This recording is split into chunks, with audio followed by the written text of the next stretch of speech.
Hello students, welcome to the pole science of class 11 arts, and today we will discuss the important points related to a new chapter, that is local government.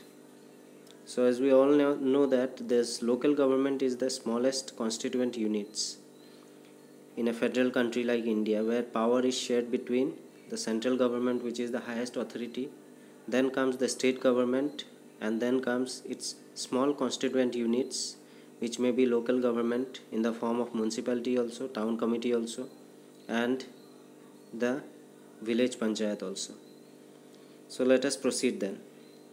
Number 1, local government is the government at the village and district level, involving the day-to-day life and problems of ordinary citizens.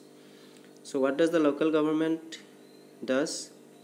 It is actually situated at the village level also and at the district level also, and it is involved in day-to-day work of the village level, and along with involving in day-to-day work, it also solves the problems, looks after the problems, and find out the solutions, and firstly find out the problems related to ordinary citizens living in that particular area, and after that finds out the solution. After that, local government ensures people participation in the meaningful manner to run the administration. That means what? Local government ensures what? People's participation. It assures that people should participate in every sphere of this local government. So through people's participation only the local government can be successful, and it ensures that only that people should participate, as a result of which it will be easy to run and it will be smooth running of administration. Number 3, the development at any place can be done through the cooperation of the people living at that particular place only.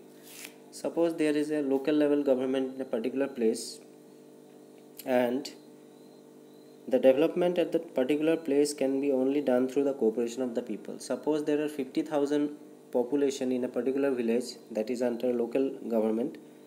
So at that time the administration also wants that the village panchayat or the village sarpanch under his team wants that the cooperation of the people should be there.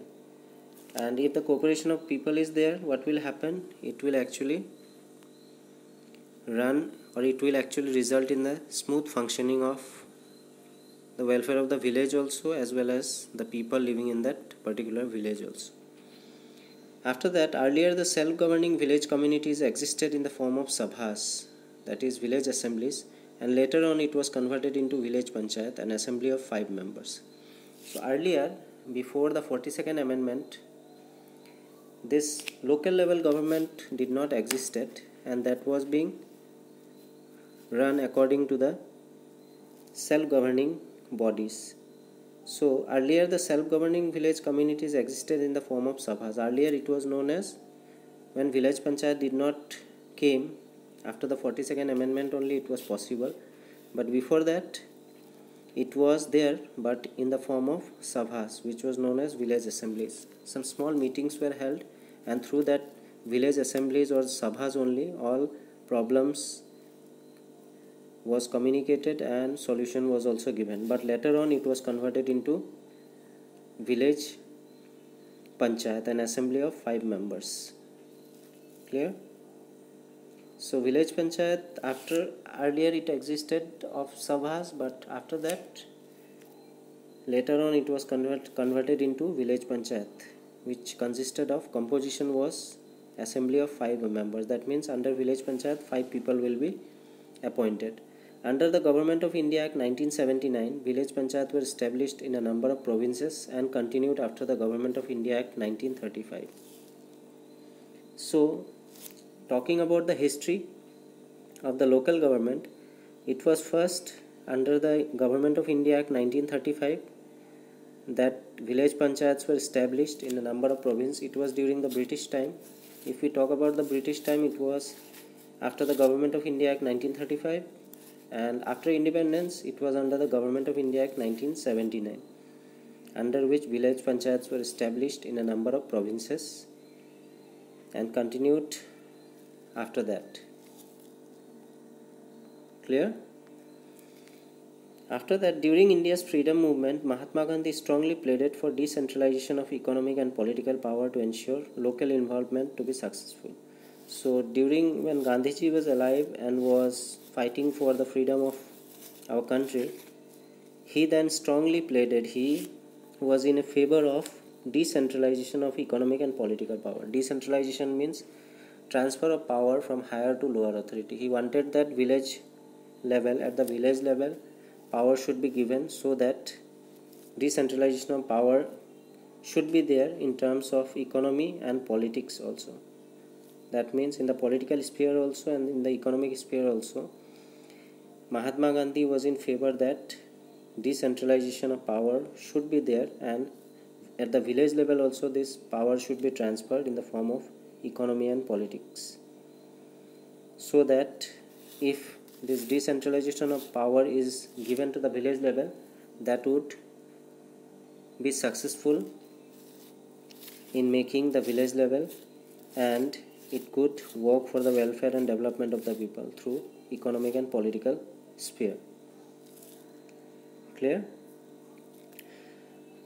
The central or state governments cannot tackle the problems faced by people in such a large country. Hence, the involvement of local authorities was felt to sort out the local problems known as local self-government. So, as we know that we are here under the federal system of government, and we know that India is a very large country, and due to that only this power was divided between the central government and its lower constituent units, because India is large in area and the central government cannot take or cannot give an eye on every programs or every problem of the whole country. So that's why it was decided that local government should be given some power, so that this local authority can sort out the local problems of a particular area or village. So in that way only this local self-government was created, and decentralization of power, that means transfer of powers from the higher authority to the lower authority was done, so that they can manage, the local authorities over there can sort out the problems or issues related to the common people, and in that way only local self-government was created. So local self-government manages the local affairs by representatives who knows the best about local needs and aspirations of people. That means if suppose I am being appointed as the village sarpanch or the president, and suppose I am the native of that place, I am living in that place, so I will know better of that place.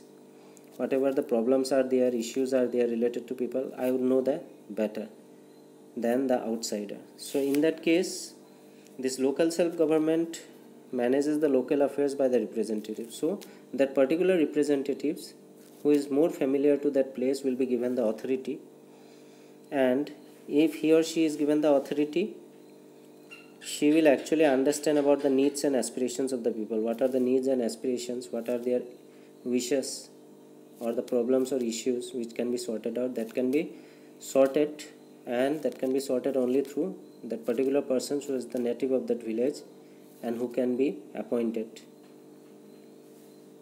Clear? In big cities of India like Delhi, Mumbai, Chennai and Bengaluru, the municipal corporation look after the interest of the people. So in big metropolitan cities or cities which are Delhi, Mumbai, Chennai and Bengaluru, here what happens? Who looks after? It is also the part of local government or state government, you can tell. In this big cities, the municipal corporations looks after the interest of the people. In local level government also, this can be divided into the village level. Then comes the towns where municipality is there, and cities, the municipal corporation is there. The mayor is the higher authority in that municipal corporation. Then in the village level, that is village sarpanch or president. Clear? So in that way, these smaller constituent units or bigger than that are being managed. So in cities, the municipal corporation looks after, and in the village level, that is looked after by the village panchayat which consists of 5 members and is headed by village sarpanch, the president. So with this I will wind up today's topic related to the discussions of important facts about the local governments. Please make a note down of all these points in your copy. Thank you.